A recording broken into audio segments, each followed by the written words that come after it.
ഇന്ത്യയിലെ ഹൈദരാബാദിൽ വെച്ച് നടന്ന 72ാമത് 2025 ലോകസുന്ദരി പട്ടം നേടിയ ഒപ്പൽ സുജിത ചുങ്ശ്രീ എന്ന തായ്ലൻഡുകാരി ജനിച്ചത് 2003 സെപ്റ്റംബർ 30 തായ്ലൻഡിലെ ഫുക്കറ്റ് എന്ന സ്ഥലത്താണ്. ലോകസുന്ദരി എന്നതിലുപരി ബാഹ്യ സൗന്ദര്യത്തെക്കാൾ അവരിൽ ഏറ്റവും അധികം ഇപ്രാവശ്യം ശ്രദ്ധ നേടിയത് ആന്തരിക സൗന്ദര്യമാണ്.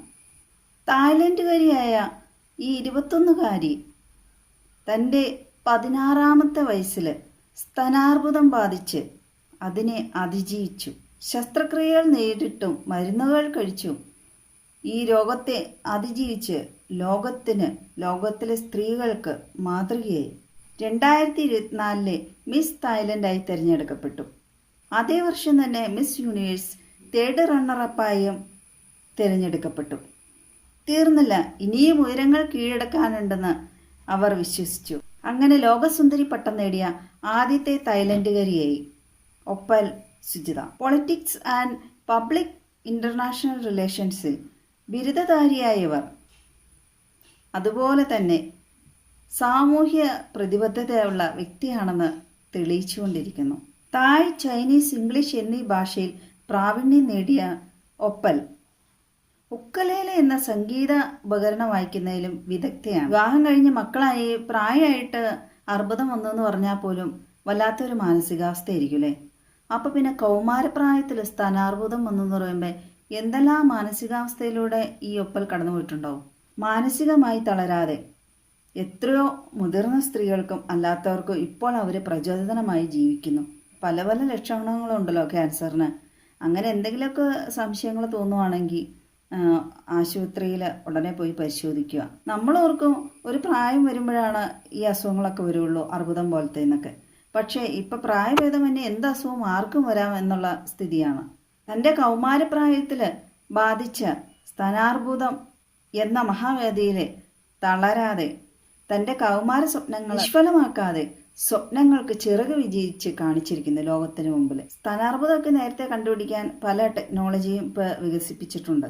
സ്തനാർബുദം പോലെയുള്ളതെല്ലാം മിക്കവാറും തന്നെ പാരമ്പര്യമായിട്ട് വരുന്നതുകൊണ്ട് വിദേശത്തൊക്കെ ഇത് നേരത്തെ തിരിച്ചറിഞ്ഞ് സ്തനങ്ങൾ നീക്കം ചെയ്യുകയോ അതിൻ്റെ ശസ്ത്രക്രിയകളിലൊക്കെ നടത്താൻ സൗകര്യമുണ്ട്.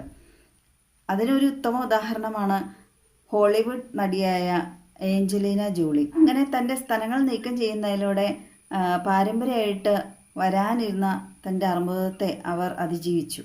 അർബുദ ചികിത്സയ്ക്ക് സാമ്പത്തികമില്ലാത്തവരെ സഹായിക്കാൻ വേണ്ടി ഒപ്പൽ ഫോർ ഹെയർ എന്ന സംഘടന രൂപീകരിക്കുകയും അതിലൂടെ ഫണ്ട് റൈസിംഗ് നടത്തി തൻ്റെ വരുമാനത്തിൽ നിന്ന് കുറച്ച് ശതമാനം രൂപ മാറ്റിവെച്ച് ആ രോഗികളെ ചികിത്സിക്കാനും ഈ ഒപ്പൽ മുൻകൈയെടുക്കുന്നു.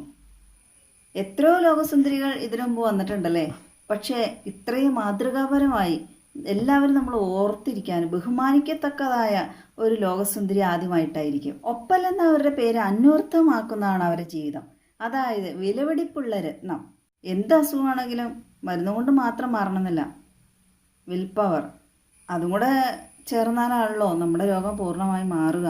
ചിലപ്പോൾ ചിലവർക്ക് ഇത് കേൾക്കുമ്പോൾ പുച്ഛമായിരിക്കും, ഓ ഇതാണോ വലിയ കാര്യം എന്നൊക്കെ. പക്ഷെ അത് വലിയ കാര്യം തന്നെയാണ്. എത്രയോ കടമ്പകൾ കടന്നായിരിക്കും ഈ ഒപ്പല് ഈ സൗന്ദര്യ മത്സരത്തിൽ അത് വിൻ ചെയ്ത്. ആ വിജയത്തിന് വേണ്ടി ഒപ്പല് ശരീരത്തിനെ മനസ്സിനെ ഒരുപോലെ പാകപ്പെടുത്തേണ്ടി വന്നില്ലേ. ഒരു മാറാരോഗം വന്നിട്ടുണ്ടെങ്കിൽ ശരീരം നമ്മൾ പറയുന്നിടത്ത് നിൽക്കില്ലല്ലോ. അതൊക്കെയാണ് ഒപ്പലിനെ പോലെ ക്യാൻസറിനെ അതിജീവിച്ചവരുടെ കഴിവ്. കാരണം അവരുടെ മനസ്സിനെ ഒപ്പം തന്നെ അവരവരുടെ ശരീരത്തെ നിയന്ത്രിച്ചു. എത്രയോ സൗന്ദര്യ റാണികളുടെ കൂടെ മത്സരിച്ചാണ് ഒപ്പൽ ഈ വിജയം കൈവരിച്ച്. മിസ് യൂണിവേഴ്സിലെ 3rd റണ്ണറപ്പായി അവർ പിന്തള്ളപ്പെട്ടപ്പോൾ അവർക്ക് കാത്തിച്ചിരുന്ന ലോക സുന്ദരി കിരീടമായിരുന്നു. അതായത് അത് നേടാനായി അവർ അത്രയധികം പരിശ്രമിച്ചു.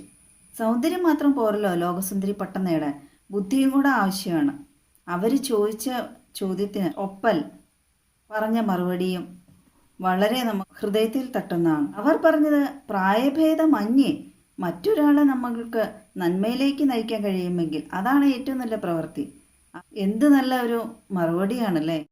കാരണം അവർ മനുഷ്യത്വത്തിന് പ്രാധാന്യം നൽകി. ഇനിയും ഇതുപോലെ ഒപ്പൽമാർ ഉടലെടുക്കട്ടെ അല്ലേ. ക്യാൻസറിനെ അതിജീവിച്ച് മനുഷ്യർക്ക് വേണ്ടി മാനുഷിക പ്രവൃത്തികൾ നിലനിർത്തി പോട്ടെ അല്ലേ. ക്യാൻസർ എന്ന് കേൾക്കുമ്പോൾ എനിക്ക് എൻ്റെ പേരൻസിനും ഓർമ്മ വരും. രണ്ടുപേർക്കും ക്യാൻസർ ആയിരുന്നു. രണ്ടുപേരും ഇപ്പോൾ ഇന്ന് ഈ ഭൂമിയിലില്ല. അതുകൊണ്ടാണ് ഇത് കേട്ടപാടെ ഞാനിതെടുത്ത് വീഡിയോ ഇടാൻ കാരണം.